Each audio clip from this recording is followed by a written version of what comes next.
Deer student, find value of x. Find value of x এটা honours secondary accounting ডিপার্টমেন্টে এই অঙ্কটা খুবই গুরুত্বপূর্ণ। Half log 10 into 11 plus 4√7 equal log 10 2 plus x. এটা find value of x, x এর মান নির্ণয় করতে বলছে। তা আমরা এক্স এর মান কিভাবে নির্ণয় করব দেখি। গিভেন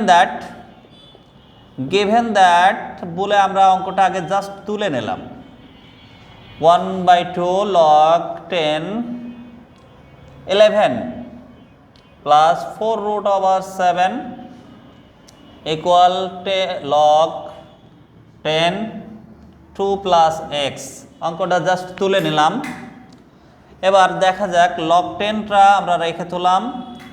আমরা খেয়াল করি ডিয়ার স্টুডেন্ট, এই 11টাকে এমন সংখ্যা দিয়ে ভাঙবো যাতে আমরা মাঝে একটা সূত্র ফেলতে পারি। তাহলে এখানে 4√7 আছে, আমরা 4 আর 7 দিয়ে কাউন্ট করব। আমি 4 প্লাস 4√7 প্লাস 7।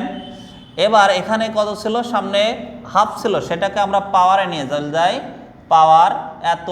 এবার লগ 10 যা রয়েছে সেটা বসালাম 2 প্লাস এক্স। তাহলে এখানেও লগ 10, এখানেও লগ 10, ইচ্ছা করলে আমরা এখনই তুলে দিতে পারি, একটু পরে তুললেও সমস্যা নেই।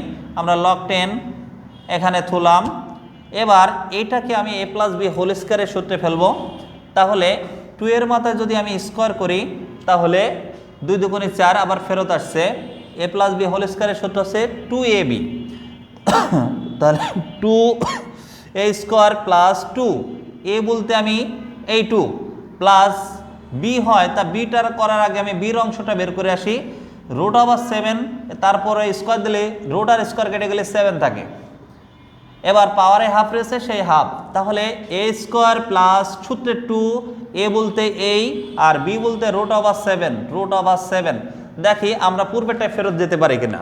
2 এর মধ্যে স্কোয়ার করলে 4, 2 দুগুণে 4, √7, রুট আর স্কোয়ার কেটে গেল 7। আমরা পূর্বেরটায় আবার ব্যাক যেতে পারছি। Equal log 10 2 plus x. আমরা log 10 উভয় দিকে আছে, তা আমরা এটা বাদ দিয়ে দিতে পারি। log 10 ওদিকেও আছে এদিকেও আছে, আমরা বাদ দিয়ে দিতে পারি। এটা a প্লাস বি হোল স্কোয়ারের সূত্রে পড়ে যাচ্ছে, তা আমরা a প্লাস বি হোল স্কোয়ারের সূত্রে ফেলে দিই 2 প্লাস √7 তার উপরে স্কোয়ার। এবার পাওয়ারে আছে হাফ ইকুয়াল 2x, কারণ লগ উভয় দিক থেকে বাদ দিয়ে দিছি। তাহলে এখানেও পাওয়ার আর এখানে আছে হাফ, তাহলে 2 কেটে যায়, তাহলে পাওয়ার আর থাকছে না। আমরা লিখতে পারি 2√7 ইকুয়াল 2 প্লাস এক্স। তা উভয় দিকে 2 আছে, অথবা পক্ষান্তর করা যায়, ওটা প্লাস আছে এদিকে আসলে মাইনাস হয়ে কেটে দিয়ে যায়, অথবা উভয় দিক থেকে 2 বাদ দিয়ে দিতে পারি। তাহলে আমরা লিখতে পারি √7 ইকুয়াল এক্স। অতএব x সমান √7। আমাদের ফাইন্ড ভ্যালু অফ x এর মান শেষে অলরেডি x এর মান বেড়ে গেছে।